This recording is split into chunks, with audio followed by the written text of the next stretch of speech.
Ripple coin. They were telling that okay, international transfers use our coin to transfer, and then you can. Yeah, yeah. There are some coins pegged to currencies also now. Still on banking and financial market CEOs betting on Gen AI. In fact, this is something which every other business is doing, right? Every other business wants to see what are we doing on Gen AI, how much are we investing on Gen AI, and what we're But going to do. I want to see how banking and financial markets move ahead in this space. I mean, embracing Gen AI because they're such a traditional business, and except for some of the new age fintechs, maybe on the crypto side or payment gateways and all that. I mean, the more traditional banks generally move a lot slower because of regulation and all of that. So According to I this do. article, they say about 57% of BFM CEOs do see a competitive advantage by using Gen AI. Now, again, which areas is something that we need to see? Like, what areas? So they made a survey of about 3,000 CEOs Okay. by IBM Institute for Business Value, right? And in that 50%, 57% of the people said it is like they are looking at using advanced Gen AI. According to findings, 59% of the surveyed CEOs said cultural change is more important than overcoming technical challenges when becoming data-driven business.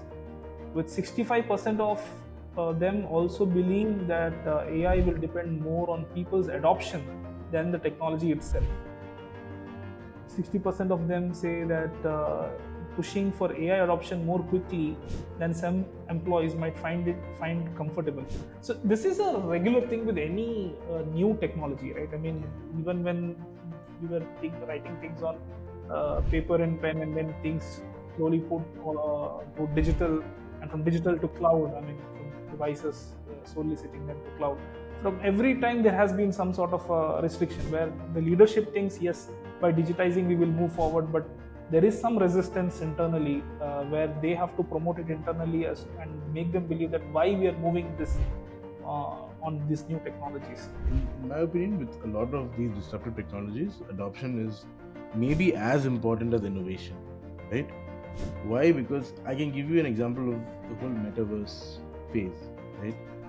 There's a phase where everyone thought, yeah, everyone will have goggles, everyone will be sitting at home, everyone will be like talking to each other, they'll have their own metaverse avatar, and they'll be chilling virtually instead of in person. But I think adoption didn't happen there, right? And not to say it won't come back, it may come back, right? But I think there were a lot of there's a lot of big money put on it, but people were just not comfortable with it yet, right? So adoption, very rightly so, is very important. And I think banking, where it's a very, I mean, again, regulation and rules, and the whole maker checker, this that, right? Now what happens when there's it's completely driven by technology, like who's the maker, who's the checker? Are you supposed to check the AI, or is the AI supposed to check you? you So all of those discussions will be very complicated, especially because you have like people from different backgrounds in banking. There are people from the commerce and finance side who don't know how tech works, right? Yes. Exactly. So they may be very skeptical. That is where, interestingly, 83% of them acknowledge that this is, they need to learn this, have this adoption of technology. They are agreeing that they want to. 40% have assessed the potential impact of Gen AI as well. 34% of the workforce will require retraining. So about 34% people said that they require retraining in the next 3 years to come. Right? So that's what they've been planning.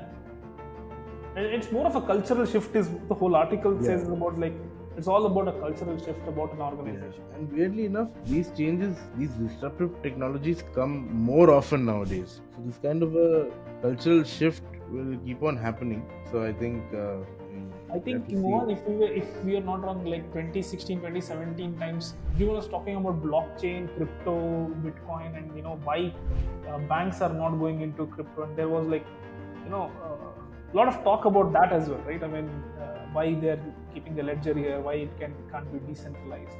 But eventually, the regulations made sure that this crypto world is kept separate versus the banking. But I believe on an international level, some banks, when they're doing international transfer, they're still using some sort of crypto. I think there was one coin, if I'm not wrong, forgot the name of the coin, but they were using, their primary customers were banks. Ripple coin. They were telling that, okay, international transfers, use our coin to transfer, and then we can do Yeah, yeah, there are some coins pegged to currencies also now. yeah. So, I mean, you could technically through that exchange But it did currencies. not pick up. Like Yeah, people were saying that, okay, this is new thing in the No, it did, right? Like financial world. it Yes, just there is it still just took crypto. time. India has the Indian digital rupee and stuff like that. That's kind of being promoted now, and US has the US dollar and stuff like that.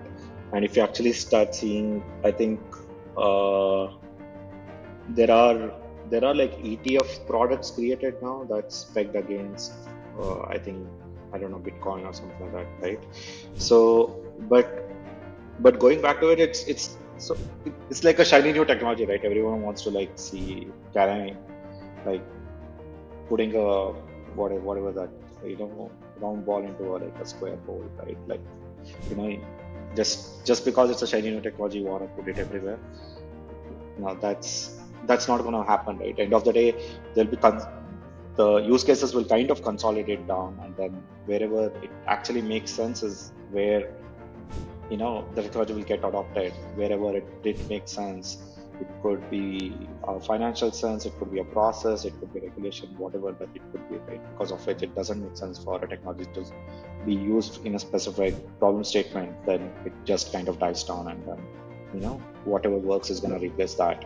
plus on the banking side, there's a lot of data residency rules. Where should the processing happen? All of that. I don't know how they're going to handle all of that using newer, Gen AI tools at least, right?